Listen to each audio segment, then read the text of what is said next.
एक बहुत बड़े शहर में रहता। एक दिन वो अपनी गरीब बहन रानो के घर वॉशिंग मशीन लेकर आता है। गुड़िया को तो बहुत खुश होते हैं।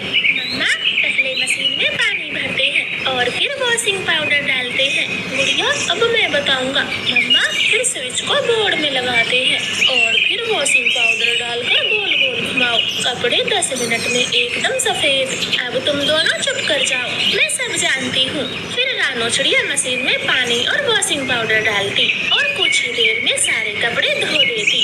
गुड़िया को तो बहुत खुश होते हैं। मम्मा, अब आपको हाथ से कपड़े धोने नहीं पड़ेंगे। मैं तो कहती हूँ अब हम दूसरे जंगल के भी कपड़े धोना शुरू कर दें। हाँ गुड़िया बेटी, ये आपने ठीक कहा। मशीन से कपड़े धोना बहुत आसान है। रानो चिड़िया कपड़े धोने का काम करती थी, इसी से उसके घर का गुजारा होता। और अब तो रानो का काम बहुत आसान हो गया था, जिससे उनकी कमाई में फर्क पड़ने लगा था। मम्मा, जब से हमारी वॉशिंग मशीन आई है तब से दूर दूर के कपड़े आते हैं। देखो, कल की कमाई 1000 रुपए हुई। गुड़िया, तो क्या आप बार बार पैसे ही गिनती रहोगी? मम्मा ने कितने सारे कपड़े धो दिए। चलो इन्हें जल्दी जल्दी सुखाते हैं। हाँ गुड़िया, अब जल्दी से भाई की मदद करो, ऐसे बातें ना बनाओ। कालू, ये कपड़े चिड़िया के घर देकर आओ, पैसे 1 हफ्ते बाद मिलेंगे। और कहना कपड़े एकदम चमकने चाहिए, पिछली बार थोड़े मैले रह गए थे। गौरी, मैं खेतों पर जा रहा हूँ, आप ही चले जाना और जो बोलना है बोल देना। तुम्हें तो पता है मैं धूप में घर से बाहर नहीं जाती, तो बस जल्दी से ये कपड़े चिड़िया को दे आओ।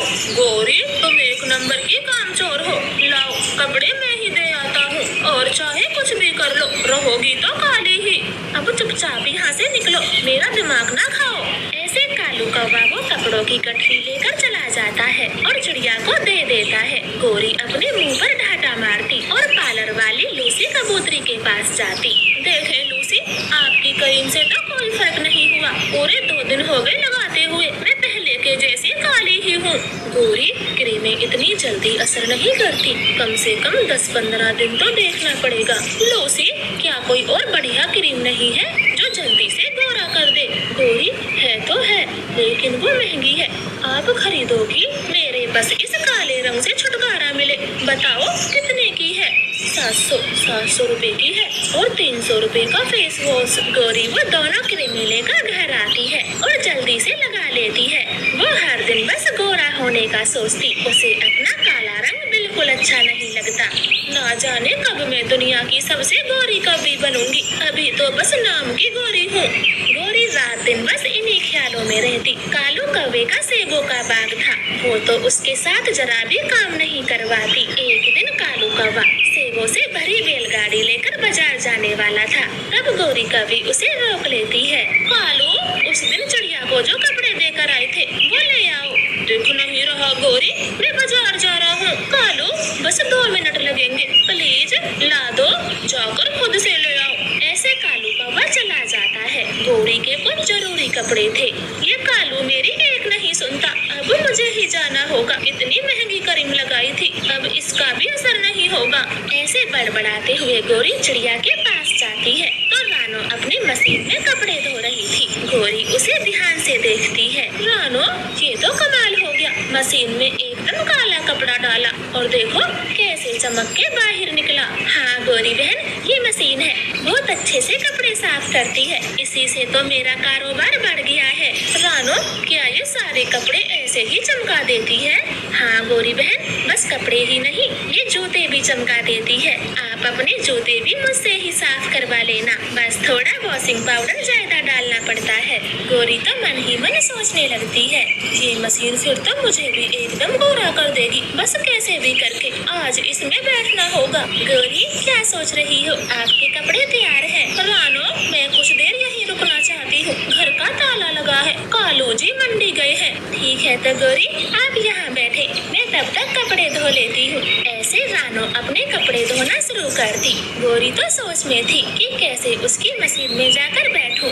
उसी वक्त रानो किसी काम से दूर हटती है, तभी गौरी मशीन में पूरा डब्बा वॉशिंग पाउडर का डालती और जल्दी से मशीन के अंदर बैठ जाती। अरे, मैं तो मशीन चलाना भूल ही गई। फिर रानो जल्दी से बटन दबाती है, मशीन जोर जोर से घूमती है।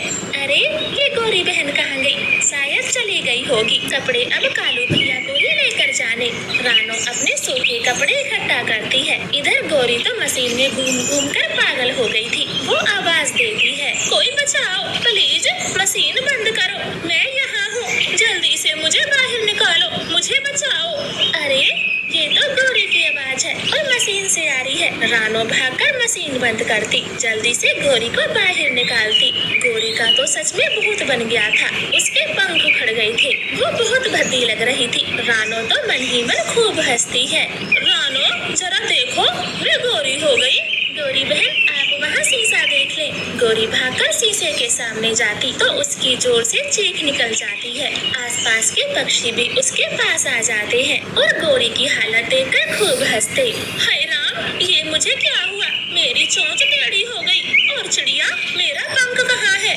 गौरी शायद मशीन में होगा। अच्छा, तो गौरी मशीन के अंदर से निकली है। रानो सबको पूरी बात बताती। लेकिन गौरी आप मशीन में गई ही क्यों थी? मुझे गोरा होना था तो बस रानो की मशीन में जाकर बैठ गई, पर मुझे क्या पता था ये मरी मेरी इतनी खराब हालत कर देगी। अब मैं घर कैसे जाऊँ? कालू तो पहचानेगा नहीं।